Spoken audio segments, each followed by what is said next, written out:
За өдрийн амгалан айлтгая ээлжид 30 минутаа эхлэе. За энд өнгөрсөн 7 хоногт болсон үйл явдлуудаас зарим нэгийг би дурдж хэлье. За өнгөрсөн 7 хоног бол үндсэндээ засгийн газрын хувьд сайд нар маань хөдөө орон нутагт ажиллах ийм 7 хоног байсан. За манайхаас чинь одоо баруун аймагуудын баруун 3 аймгийн 2 аймгийнхэн захвал бол нээж ашиглалтанд өгсөн байгаа. Тэр Увс аймагт бол Сононбил сайд, Тэрвш тавг сайд, ажилласан Ховд аймагт Улаан сайд, Уян гэрэл сайд тэгтээ зөвхөн зах хүлээлгэж өгөх гэж ажиллаж байгаа юм биш, хөдөө орон нутагт явж бас иргэдтэй уулзаж байгаа.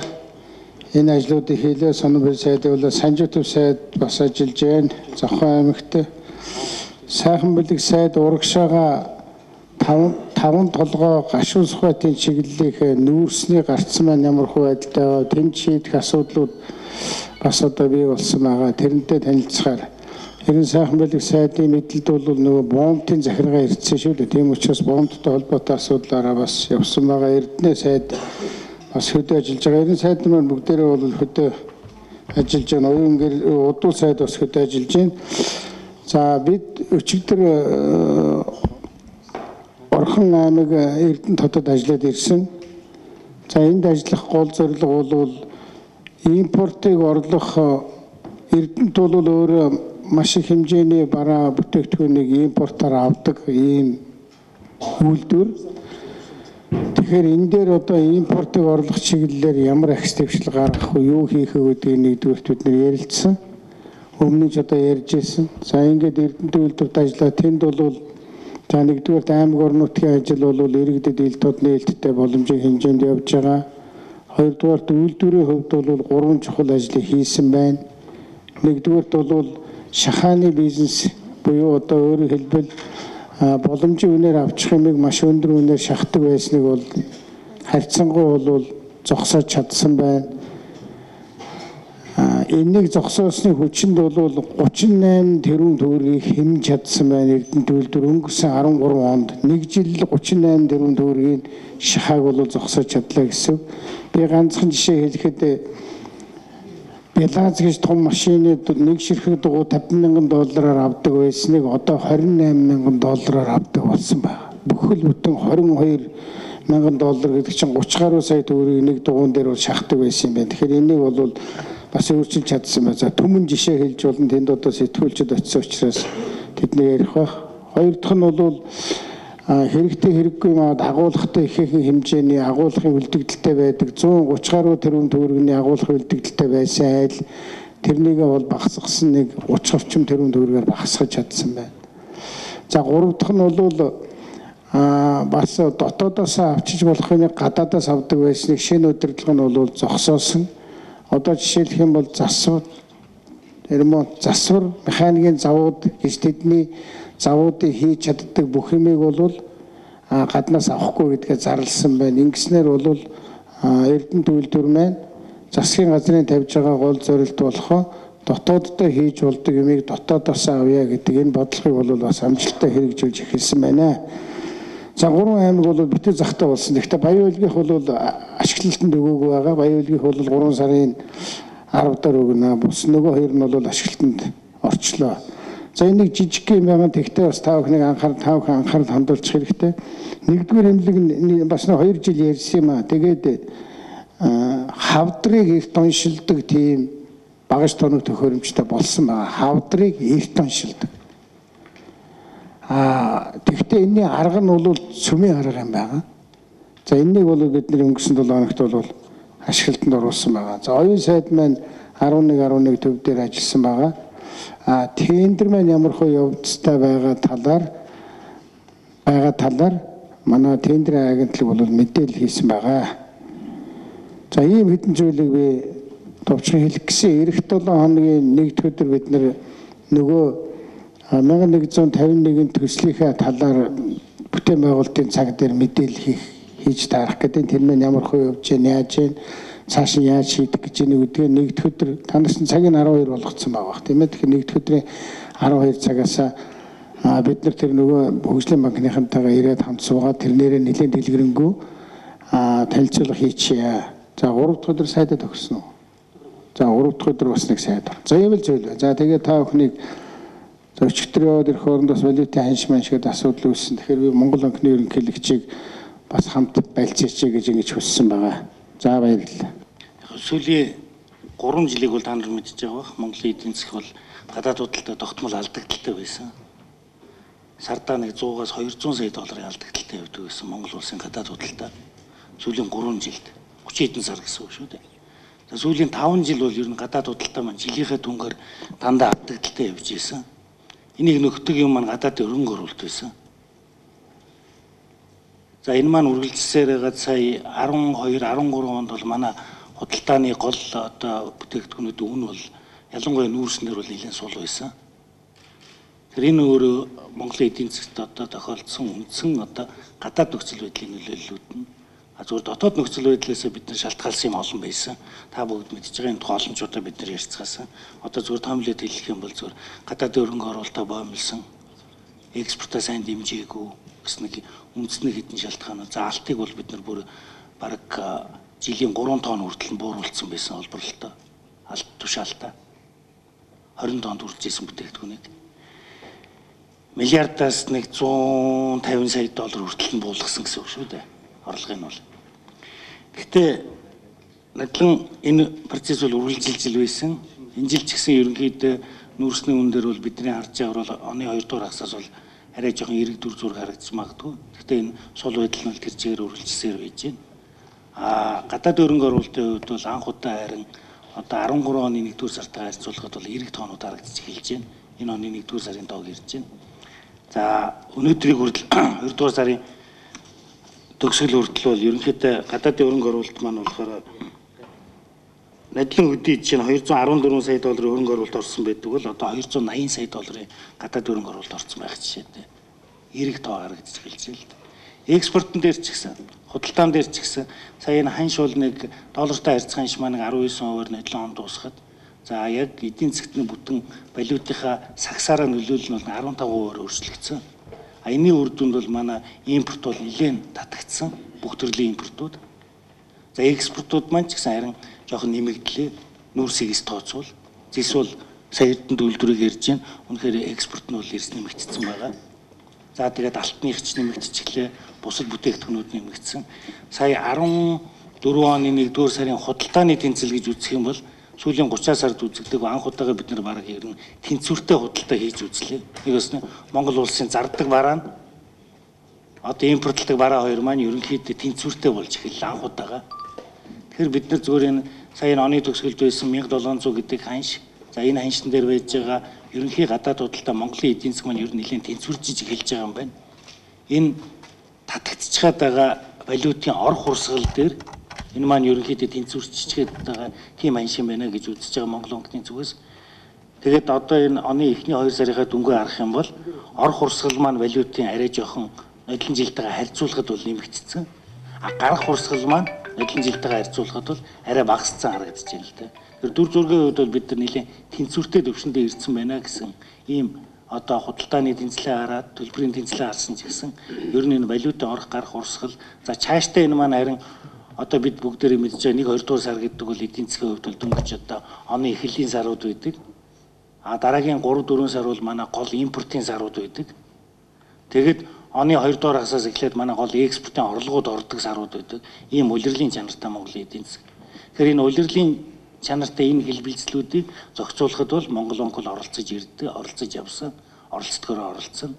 Тэгэхээр энэ сүүлийн нэг одоо 2 сар үргэлжилж байгаа энэ ханшин дээр ч гэсэн бид нар одоо бага хэмжээгээр оролцож ирсэн бол одоо гол энэ саруудтай ханшаа доктортой байх.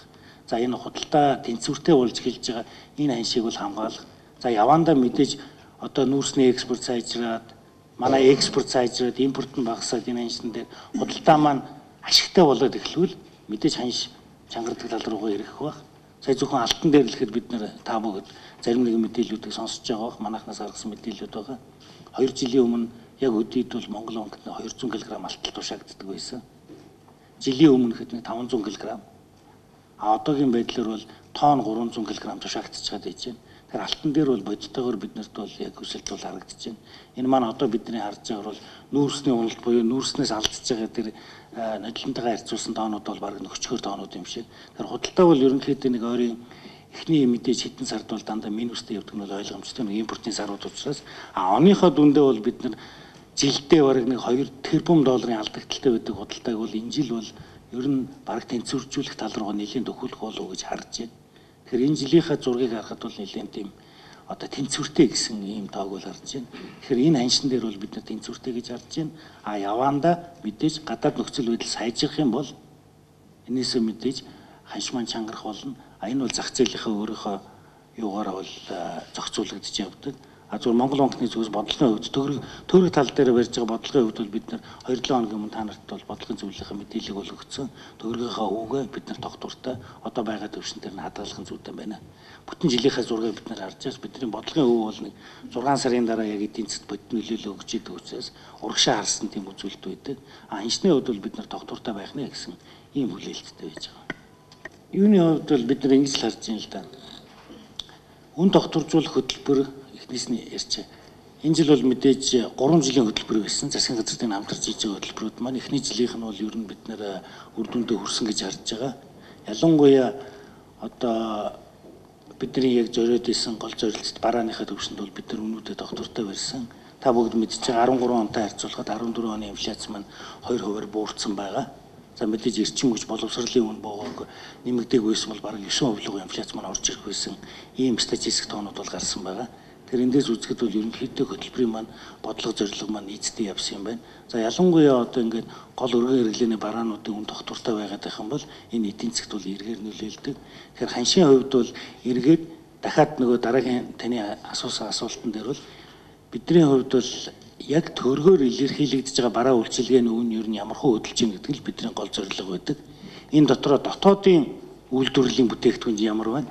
За мэдээж импортоор авч хэрэглэдэг бидний маш их бүтээгдэхүүн байсан.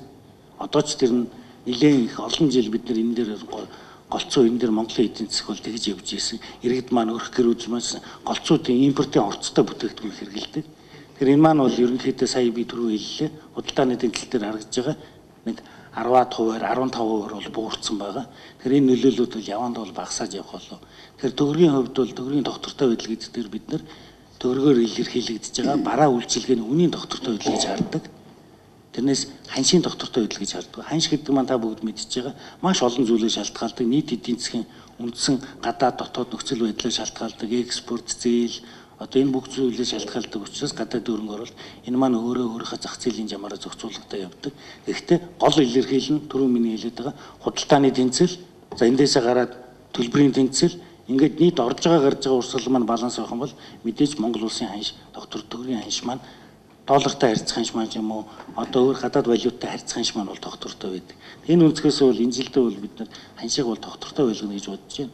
Нөөцийн хувьд бол та бүгд мэдж байгаа мэдээ бол аль биесээр мэдээлэгддэг. Манай нийт нөөцийн хэмжээ 2.2 тэрбум доллар. За энэс гадна бид нарт бас энэ ханшийг докторжуулах боломжууд бол байдаг. Тэгэхээр ханшин дээр бол бид нар нэг тийм огцон хөдөлгөөн бол харна гэж ерөөсөө бодохгүй байна. Хамгийн гол нь энэ ондоо хэр үнэхээр худалдааны тэнцэл төлбөрийн тэнцэл маань хэрэг явна гэсэн төсөөлтөй бол эхний хагас жил дээр ирэх тэр ачааллыг бол даагаад гарах бидэнд бүрэн бололцоо байгаа гэж бид нар үзэж байгаа. Тэгэхээр ханшин дээр бол бидний зүгээс одоогийн энэ байгаа ханшиг бол тэнцвэртэй ханшиг гэж үзээд мэдээж энэ ханшин дээр оролцол явна. Энэ оролцож байгаа хэмжээний талаар бол одоо 7 хоногт 2-3 удаа бид нар та нарт шууд мэдээлж байгаа баг. Манай вебсайт дээр шууд тавигддаг. Энэ мэдээлэл маань ил тод нээлттэй байгаа. Тэгэхээр энэ мэдээллийг бол та бүгд тухайн үед нь бол аваа явж байгаа. Тэгэхээр Монгол банкны оролцооны тухайд бол хангалттай мэдээлэл зах зээл дээр бид нар тогтмол яг цаг тухайд нийлүүлж явдаг. Өнөөдөр аукцион болсон байгаа. Өнөөдрийн мэдээллүүд ч гэсэн өнөөдөр Монгол банк хичнээн валют зарав гэдэг тухай мэдээллүүд та бүгдэд одоо манай вебсайт дээр тавигдсан байна. За би нэмэт нэгэдэм хэлчихье. Валютын ханш манш гэдэг ингээ ярихаар зөвхөн ганцхан Монгол банк ч юм уу ингээд бүх юм хийждэг ч юм биш л дээ. Тэгэхээр би манай аж ахуй нэгж иргэд рүү хандаж бас хэлэх гэж байгаа юм. Ер нь бол нэг хэрэгтэй хэрэггүй юм гаднаас аваад байх ийм шаардлагагүй л гэсэн үг. Одоо өчигдөр бидний Эрдэнэтэд ажиллаж байгаа явдал бол манай гадаадаас нэлээд хэмжээний бараа бүтээгдэхүүн авдаг тэр үйлдвэр дээр очиж та нар гаднаас авдаг юм багасгах талаар юу хийж байгаа яах вэ гэдэг дээр бол ярилцсан. Дээр нь бол өчигдөр Эрдэнэтэд ажиллаж байхад бол тэнд бол нэг 18 сая доллараар эхэлсэн одоо нэмээд 20 сая доллар хийчихвэл босох гэж байгаа. Монголд одоо байхгүй тийм бүсийн томоохон тийм онцлогоо эмчилгээний төв босох гэж байгаа. Японы тоног төхөөрөмжтэй. Тэгэхээр Эрдэнэтэй үйлдвэрээ удирдлагатай яриа за та нар наадахыгаа 11 сар ихт ашиглалтанд өгмөр байна гэсэн. Жишээлх юм бол тийм хэмжээний онцлогоо эмчилгээний төв Монголд бий болчих юм бол бид нар манай иргэдийн гадагшаа гаргаж байгаа жилдээ гаргаж байгаа 150-аас 200 сая долларыг Монголд үлдээх боломж байгаа.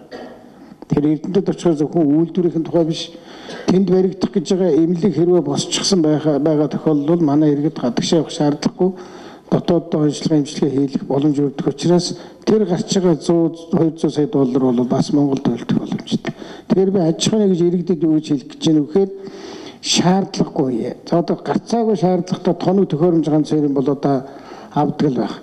Хоёрын хооронд нэг чихэр үзэм хэн жижиг сажиг юм бол бас гадаадаас аваад шаардлага бол байхгүй байгаа шүү дээ. Тэгэхээр өнгөрсөн жил бол Монгол банктайгаа хамтраад үн тогтворжуулах бодлогыг явуулсан. Энэ жил бидний гол бодлого бол импортыг орлох буюу дотооддоо хийж болж байгаа юм дотоодоос аваа. Эрдэнэтэд дотооддоо хийгээд байгаа юм хүртэл дотоодоос авдаггүй байсан. Гаднаас илүүнээр авдаг байсан л зогсож шít. Тэгэхээр дотооддоо хийгээд байгаа дотоодоос ав. Хийж байгаа юм та нар маань аль болохоор гадагшаа гаргаж зарахт чинь засаг бид бол дэмжлэг үзүүлээ гэсэн. Ийм бодлого энэ жил хэрэгжиж байгаа. Тэр орон сууцны үнийг бид үзчихдэг. Энэ дээр суудсан дээр бол бид нар том бодлогын чанартай өөрчлөлт хийсэн. Монгол банкны зүгээс нэг идэвхтэй оролцоод дэмжсэн. Учир нь болохоор орон сууц гэдэг бол манай дундаж давхархын буюу ер нь ажилдаа орлоготой иргэдийн маань үндсэн хуримтлал хийдэг гол одоо механизм нь өөр орон сууцаар дамжиж, орон сууцаар баталгаажсан үн цаасаараа дамжиж хуримтлуулдаг юм учиртай. Тэгээ энэ дээр бол нэдлэн жил бол бид нар гол анхаарлаа тавьж ажилласан. Энийг бол цаашдаа үргэлжлүүлнэ. Тодорхой хэмжээний үнийн өсөлт байсныг бол бид нар эрэлт бол хангалттай их байсан, нийлүүлэлт бол их бага байсан гэж үзэж байгаа. Нийлүүлэлтэн дээр ч нэдлэн бид нар бол бараг 6-700 тэрбум төгрөг гаргасан. Энэ маань энийгээ бол бид нар үргэлжлүүлээд явна. Тэр энэ маань өөрөө манай яг Монголын эдийн засаг дотор дотоодын үйлдвэрлэл, ажлын байр, за тэр ажиллаж байгаа боловсон хүчин энэ дундад давхаргынхаа хуримтлал хийх тэр боломжийг дэмждэг тэр бодлого учраас бид нар бол орон сууцныхын бодлогыг үргэлжлүүлээд явна. Харин сайжруулах юм өшөө дээрээс нь илүү оновчтой болгох яаж ажлын байрыг дэмждэг энэ бодлогоо өөрөө орон сууцны тэр хуримтлалаараа дамжуулж явуулах уу гэдэг бодлого төр бол засгийн газартайгаа бид нар ярьж байгаа, хэлцэж байгаа юмнууд бол нэлээд их байна. Ойрын үед бол та нарт энэ дээр бол нэлээд мэдээлэлүүд бол ирнэ байх. Энд засгийн газрын зүгээс ч гэсэн хийх дөрвтэй алхмууд байгаа. Бидний зүгээс ч гэсэн одоо энэ бодлогодоо бол цаашдаа тууштай үргэлжлүүлээд явна. Энэ бол бидний хамгийн зөв байгаан онсон ийм бодлого байсан. Орон сууцны тооч нэмэгдсэн. Цаашдаа ч гэсэн энэ маань нэмэгдэж явна. Нэг зүйлийг бол энэ товчхон хэлцмээр санагддаг. Нэдлэн 6 сар 7 сард эхэлсэн энэ хөтөлбөр маань одоо ер нь эхлээд дөнгөд 7-8 сараар явж гин шүү дээ. Энэ маань 10 хэдэн жил явах гэж байгаа хөтөлбөр шүү дээ. Тэгэхээр энэ маань дүгнж хэлэхэд бол хэцүү. Мэдээж гол одоо эхлэл бол энэ 14 онд нэг барилгын сезон маань 18 сар байдаг бол үр дүнгууд нь бол бид нар яг үнийн өсөлт нийлүүл тал дээр хэрхэн баланслж гин гэдэг маань бол за нэг 12-аас 18 сарын дараа л харагдчих эхэлнэ л дээ. Яг бодиттой. Энэ маань урт хугацааны бодлого, энэ маань одоо Монголын эдийн засаг дотор одоо дундад давхаргыг гол дэмждэг үндсэн бодлого маань өөрөө энэ дундад давхаргыг хуримтлал хийхийг дэмжиж байгаа бодлого шүү дээ. За баярлалаа. Ерөнхий сайдаас дахиад нэг асуулт асууч. Тэгэхээр энэ цахилгааны үнийг 10-аас 15 Монголын банкны систем бол ер нь урд өмнө байсантайгаа харьцуулбал нэдлэн жил бол зээл маань хангалттай бас өсөлттэй байсан. Эдийн засгч өөрөө 11.7 бараг 12% өсөлттэй байхад бол ер нь зээл иргэн төлөлт бол гайгүй байдаг. Зүгээр ханшийн хөдөлгөөнөөс бий болж байгаа доллараар зээл авсан компаниудын бол хүндрэл үүсэх нь бол ойлгомжтой. Гэхдээ энийг зохицуулдаг ажлыг бол манай банкуд бол хийгээ сурцсан. Энийг урд нь ч гэсэн хийж ийсэн. Та бүгд мэдж байгаа ханш бол анх удаа хөдөлж байгаа зүйл биш. Дээшээ явахт нь хөдөлдөг, доошоо явахт нь чангарахт нь ч гэсэн нөгөө төгрөгийн зээлтэнүүд нь хүнд байдалд ордог. Тэр энэ маань өөрөө зүгээр л бизнесийн зохицуулалтаараа зохицуулагдаад явдаг зүйл. Энийг бол банкуд маань аж ахуйн нэгжүүд маань тодорхой хэмжээнд зохицуулаад сурцсан зүйл. Мэдээж хүндрэл гарах нь бол ойлгомжтой. Тэр хүндрэлийг бол эдгээр өөрсдөө зохицуулаад явна. Том дүнгээрээ нийт банкны систем дотор муу зээлийн хэмжээ бол энэс уулзных огцсон бол өсөд байхгүй бах. Системийн хувьд бол одоо хүндрэл гарах төвшөнд зүгээр бидний хувьд харж байгаагаар хөтөлбөрийн зээлүүдийг бид нар маш сайн хянж явж идэг. Хөтөлбөрийн зээлүүдийн хувьд бол тэнд бол нэг аж ахуйн нэгжийн эрсдлээс илүү бид нар банкныхаа эрсдлийг харж явж идэг. Хөтөлбөрийн зээл дээр бол аливаа нэгэн тийм гацсан, ойшилсан мэдээж хойшлуулъя гэдэг хүсэлтэй хүмүүс нэг хоёр бий л дээ. Гэхдээ угаасаа анханасаа журам гэрээнүүд нь тэгж хийгдсэн учраас хойшлтдаггүй. Тэр хөтөлбөрийн зээлүүд нь шууд бүгд цагтаа төлөгдөж яваад байдаг ийм зээлүүд байгаа. Мэдээ тайлангаа бид нар тогтмол эдийн засгийн одоо юу гэдэг улсын хурлаар тайлагнаж явдаг. Тэр мөнгөний бодлогыг хэлцэх үед бол нэлээд дэлгэрэнгүй тайлагнасан та бүгд харсан баг. Одоо нэг жилийн дараа гэхэд энэ тоонуудаа бид нар бас эдийн засгийн байнгын орооны хурлаа улирлуулган тайлгнаж явж байгаа. Энэ тоонууд маань тийш уулга очиж байгаа. Хэвлэл мэдээллийн ч гэсэн энэ дээр хүсвэл бид нар дэлгэрэнгүй тайлангуудыг өгч болно. Нийт зээлийн одоо хэдэн хувийн төлөгдсөн байгаа. Хэдэн одоо яг хугацаанд төлөгдөх ёстой байсан гэдэг. Ерөнхий тоонууд маань бол нэлээд хөтөлбөрийн зээлүүдийн хувьд бол тэнцээ төлөгдөхгүй байх, гацах, хойшлох гэсэн тийм ойлголт бол угаасаа байхгүй. Шатхууны компаниудын хувьд бол ханшаас болоод эрсдэл авж байгаа нь болохоор тэр жижиглэнгээс бусад салбар дээр авж байгаа эрсдлүүд байгаа тэдний хувьд бол жижиглэнгийн худалдаан дээр бол ханшийн эрсдлийг бол аж ахуйн нэгжүүдээр бид нар өөрүүлээгүй. Тийм ч учраас энэ шатхууны үн маань цэвэр гадаад зах зээлийн нөлөөнөөс бусад нөхцлөөр бол ер нь хөдлөх тийм үндэслэл бол байхгүй. Үүнийг бол бид нар хадуу тохирцсон зүйл. Тэгэхээр аж ахуйн нэгжүүдийн хувьд бол жижиглэнгийн худалдаан дээр ханшаас болоод ирж байгаа ачаал гэж бол байхгүй. За мэдээж бусад одоо юу гэдэг жижиглэнгийн худалдаанаас гадуур бизнесийн зорилтоор зарж байгаа тэр шатхууны хувьд бол мэдээж тэднэр дээр бол ханшаас болоод нөлөөлөл ирж байгаа нь бол ойлгомжтой. Тэр ачааллыг бол аж ахуйн нэгжүүд маань зохицуулаад гарна гэдэг бол эргэлзэхгүй байна. Мэдээж энэний үр дүнд бол нийт шатхууны импорт бол 15-6%-аар буурсан байгаа. Адилтайгаа харьцуулахад. Тэгэхээр ер нь шатхуун дээр ч гэсэн арай нэг жоохон тийм зөв эрэг хэрэглээл угаас шилжиж гэн гэдэг нь бол харагдаж байгаа. За нөгөө талд мэдээж уул уурхайн салбар маань нэлээд сул, нүүрсний салбар маань нэлээд сул байгаас болоод нөгөө шатхууны эрэлтэн ч гэсэн буурсан байна. Тэгэхээр аж ахуйн нэгжүүдийн яг шатхууны компаниудын балансыг оны төгсгөлөөр харуулбал өөр харагдаж байгаа бах. Зүгээр одоо эргээд тэр бид нартай хийсэн ханшийн своп хилцлүүд нь хугацаанд дуусахад бол балансууд нь бол ямар ч байсан ханшийн эрсдлийг бол тэр компаниуд дээр жижиглэнгийн борлуулалтын шатхуун дээр нь бол өөрүүлээгүй гэдгийг бол та бүгд мэдчихэж байгаа. Энэ дээр бол энэ бодлогоо бид нар зөв явсан бодлого гэж үздэг, цаашдаа ч гэсэн үргэлжлүүлэх ёстой бодлого юм байна. Ер нь урт хугацаанд Монголын эдийн засаг дотор бол шатхуун жижиглэнгийн хэрэглээ бол тогтвортой байх нь бол аль талдаа бизнес эрхлэгч талдаа ч гэсэн хэрэглэгч талдаа ч гэсэн ер нь зөв тийм дохой юм байна. Гадаад зах зээл дээр байгаа тэр олон өөрчлөлтүүдийг бид нар жижиглэнгийнхаа үнэлээд гэж огцом шингээх нь бол ер нь эдийн засаг тодорхойгүй байдал үүсгэдэг, инфляцийг өдөөдөг их ер нь тийм зүйл учраас эндээс бол аль болох татгалзах зүйтэй гэсэн учраас бид нар нодлон дээр хөтөлбөрөөр хэрэгжүүлж эхэлсэн. Тэгэхээр энэ жил бол бид нар үр дүнгийн бол дүгнж үзээд улирлуулгын дүгндэг тэрийг.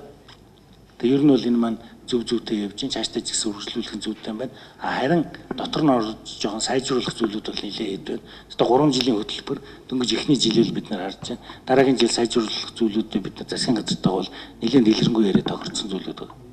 Би нэмж нэг юм хэлье. Нодон жил ч гэсэн ер нь дэлхийн эдийн засгийн байдал манай урд хөршийн эдийн засаг бол сайнгүй байсан шүү дээ. Хэдийгээр дэлхийн эдийн засаг урд хөршийн эдийн засаг сайнгүй байсан ч гэсэн бид нар бол Монгол банктайгаа хамтраад бас нэлээд зоримог бодлогууд хэрэгжүүлсний үр дүнд дотооддоо бол юмнуудаа бол хөдөлгөж чадсан. Эдийн засгийн өсөлт 11.7% гаргаж чадсан. Одоо энэ оны эхэн дээр үзэхээр дэлхийн эдийн засгийн байдал тэр дотроо бас манай хамгийн гол экспорт гаргадаг улс хятад улсын эдийн засгийн байдал ямар байна вэ гэхээр мөн л адилхан сайнгүй байгаа. Мэдэн жилийн шиг л байгаа. Тэгэхдээ бид нар дэлхийн эдийн засаг хятад улсын эдийн засаг муу байна гэж заагаа суудаггүй. Бид нар бол дотооддоо бол авах тэр арга хэмжээгээ бол авж байгаа. Энийг бас ялгаж хэлэхгүй бол бүх юм сайхан байгаа гэж хэлэхгүй.